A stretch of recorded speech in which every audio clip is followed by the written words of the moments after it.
शहीद ज़ुल्फ़िकार अली भुट्टो जी जेका हुकूमत आहे उनखे 5 जुलाई 1977 ते जनरल ज़ियाउल हक़ मार्शल लॉ ज़रिए ख़त्म करे। प्रोग्राम जेको आहे सो असां हर साल कंदा आहियूं ऐं हिन में तारीख़ जा जेके माहिर आहिनि, सियासत जा जेके माहिर आहिनि, जेके मुख़्तलिफ़ जेको आहे शोबनि जा माहिर आहिनि, इक़्तिसादियात जा माहिर आहिनि, उन्हनि खे सॾींदा आहियूं ऐं पंहिंजनि ख़्यालनि जो इज़हार कंदा आहिनि ऐं नौजवान नस्ल खे जेको आहे ॿुधाईंदा आहिनि त मार्शल लॉ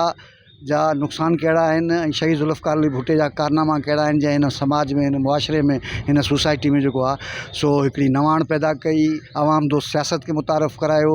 ऐं अवाम दोस्त मईशत खे मुतारफ़ करायो। उन पस मंज़र खे उजागर करण लाइ ऐं नौजवाननि खे एजुकेट करण लाइ प्रोग्राम कंदा आहियूं। अॼु बि कयो आहे ऐं कंदा बि रहंदासीं इंशाअल्लाह।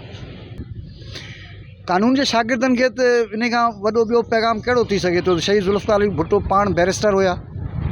ऐं हमेशह हुननि जेको आहे सो कानून जी हुकुमरानी जी जेका असां जंग विड़ी आहे ऐं हमेशह जेको आहे सो हुन पार्लिमानी जमहूरियत खे क़ाइमु करणु ऐं उनखे अॻिते वधाइण लाइ जेको आहे सो अवामी सियासत खे जेको आहे सो उजागर कयो आहे ऐं अवामी सियासत ई पार्लिमानी ऐं क़ानूनी जेका सियासत आहे उनजो बुनियादु आहे ऐं उन हमेशह जेको अवामी सियासत जी जेका आहे कोशिशि कई आहे।